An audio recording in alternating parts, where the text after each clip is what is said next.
यदि हरिनाम में अधिक समय बिताएंगे तो अंतिम में हरिनाम ही याद आएगा, और राम नाम अंतिम में आवे तो वह जीवन तो कल्याण ही कल्याण।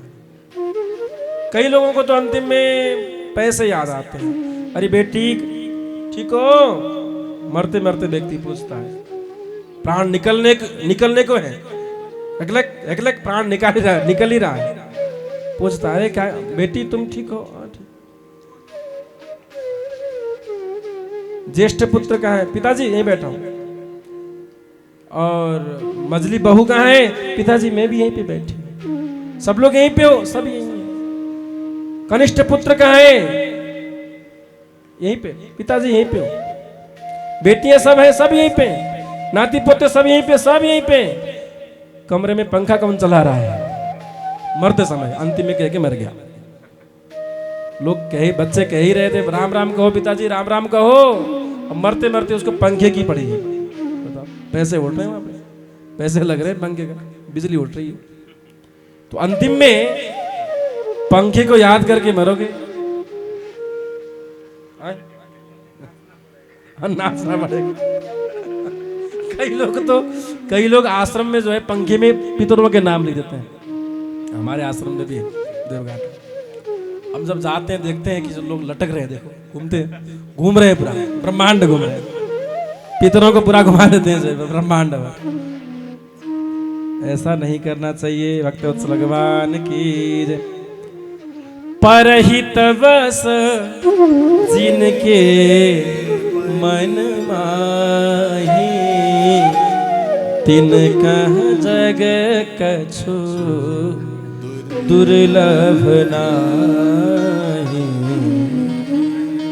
परहित सरिष धर्म नहीं भाई, पर पीरा सम नहीं अधमा। स्नेह करना, प्रेम करना अच्छी बात है, धर्म है, पर किसी के प्रति आसक्त होना यह पाप। जीव को कृपा करना, उनको खिलाना, कुत्ते घूम रहे हैं, कोई भूखा कोई घूम रहा है, उसको खिलाना क्या है? धर्म है।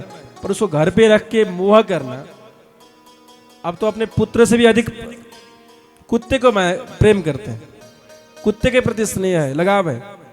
ऐसा नहीं होना चाहिए। संत डोगरे जी महाराज कहा करते थे, जिस घर में कुत्ता रहता है उस घर में भगवान नहीं रहते, क्योंकि अपवित्र हो जाता है घर मंदिर नहीं बनता।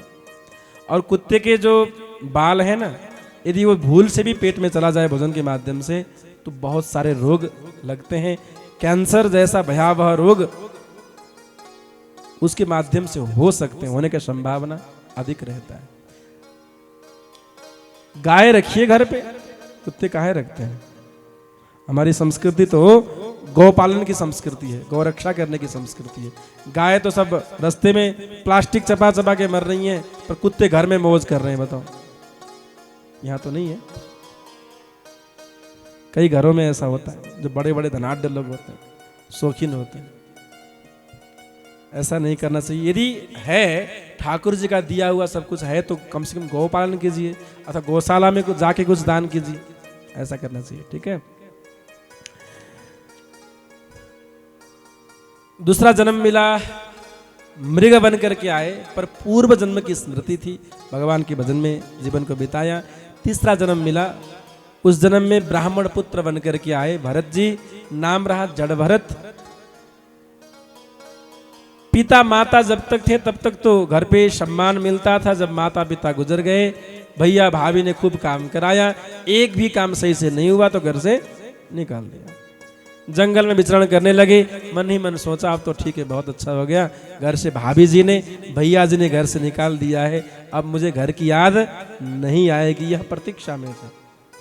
यदि अपने आप सही सलामत घर से निकलते तो कभी कभार घर की याद आती, मेरी भाभी जी हैं, मेरे भैया जी हैं, मुझे खूब याद करते होंगे, तो घर का याद आ पाता। पर घर के लोग ही जब निष्कासित कर दिए, अब तो घर का याद नहीं आएगा। भजन में लग गए। सिंधु सोवीर देश के राजा रहुगण सत्संग के लिए कपिल देव जी के आश्रम में जा रहे थे। रास्ते में जो पालकी को ढोने वाला एक बीमार पड़ गया, तो कोई मिल जाए तो लेकर के आओ कह करके भेज दिया। तो जंगल में बीच में वही भरत जी मिले, चलोगे? हाँ चलेंगे। आकर के पालकी को उठाया है। जब आगे चलते तो अपने पैरों के नीचे दब करके कोई भी जीवों की मृत्यु न हो यह देखते हुए चलते थे। पालकी को ढोते समय जैसे ही पैर के नीचे चींटी आ गई तो जोर से उछल गए, और जो पालकी में बैठा हुआ है उसका क्या गति हुआ होगा? खूब क्रोध करके अपशब्द प्रयोग किया। बार बार जब ऐसा हुआ तो तुझे प्राण दंड दूंगा मैं, तू मुझे समझता नहीं है, मुझे पहचानता नहीं है, मैं ऐसा दंड दूंगा तू याद करेगा। भरत जी ने मन ही मन सोचा, जिसकी पालकी मैं ढो रहा हूं यदि वो नरक में चला जाए तो मुझे भी पाप मिलेगा, संतों का नाम बदनाम हो जाएगा। जिसकी पालकी को संत उठा रहे हैं उसको बैकुंठ भेजना पड़ेगा। अब जीवन में पहली बार भरत जी ने उपदेश प्रदान किया है। बहुत ही सुंदर उपदेश दिया। ऐसा उपदेश दिया कि 5 मिनट में ब्रह्म ज्ञान हो। सालों से सत्संग कर रहे थे, सालों से, पर भी तनिक भी ब्रह्म ज्ञान आत्मज्ञान प्राप्त नहीं हुआ था। पर जड़ भरत जी के 5 मिनट के सत्संग से यहाँ रहुगण को ब्रह्म ज्ञान तत्व ज्ञान प्राप्त हो गया। स्थौल्यम कार्श्यम आधयो व्याधयश्च क्षुत्रेण भयम करिरीक्षा जरा निद्रारतिर्मन्युरहं मदः शुचो देहेन जातस्य हि मे नशन्ति। राजन, आप कह रहे हो मैं दंड दूंगा, आप दंड किसे दोगे? मैं तो शरीर हूं नहीं। जन्म लेना, मरना, स्थूल बनना, सूक्ष्म बनना, मोटापा आना अथवा पतला होना, यह सभी शरीर का ही धर्म है। रोग आदि व्याधि शरीर में लगते हैं, मुझ में नहीं।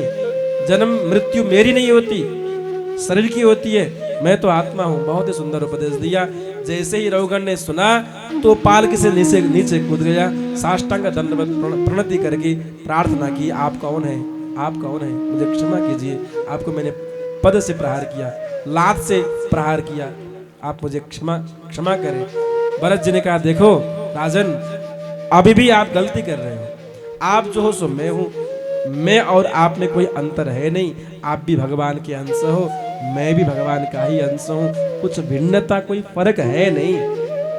ईश्वर अंश जीव अविनाशी, चेतन अमल सहज सुख राशि। आप भी सुख के राशि हो, ईश्वर के अंश हो, मैं भी ईश्वर हूं। हाथ जोड़ करके रहुगण कहता है, जैसे जिसको बुखार हुआ हो, बुखार के समय में शीतल जल मिल जाए तो वह शीतल जल बहुत ही प्यारा होता है। वैसे ही भगवान आपके वचन अमृत औषधि के समान मुझे काम कर रहे हैं। इसलिए आप कृपा करके मुझे बतावें, वह तत्व ज्ञान, आत्मज्ञान, वेद ज्ञान कैसे प्राप्त होगा। भरत जी ने एक ही श्लोक में आत्मज्ञान प्रदान कर दिया। कहा, रहुगण तपसा न याति, तपस्या के द्वारा आत्मज्ञान प्राप्त नहीं होगी। नचेत जया, पूजन के माध्यम से भी आत्मज्ञान प्राप्त हो यह निश्चित नहीं है। निर्वपनात् गृहाद् वा, घर को त्याग करके वृंदावन जाने से अथवा अयोध्या जी में जाके बैठने से ही केवल आत्मज्ञान वैराग्य ज्ञान प्राप्त हो यह निश्चित नहीं है, गारंटी नहीं है। न छंदसा, वेद के पढ़ने से भक्ति प्राप्त हो, ज्ञान प्राप्त हो, यह भी कोई निश्चित नहीं है। न छंदसा नहीं व जलाग्नि सूर्य, जल में डूब करके तपस्या करने से अथवा अग्नि में तपने से भी वह भक्ति ज्ञान आत्मज्ञान प्राप्त हो यह निश्चित नहीं है। तो केवल एक ही उपाय है, बिना महत्पाद रजो अभिषेकान। जब तक किसी संत के चरणारविंद की धूल को मस्तिष्क पे नहीं लगाओगे तब तक वह ज्ञान प्राप्त नहीं होगा। कुल मिलाकर के जब तक जीवन में किसी संत के चरण शरण ग्रहण आप नहीं करेंगे तब तक ज्ञान प्राप्त होने वाली नहीं है।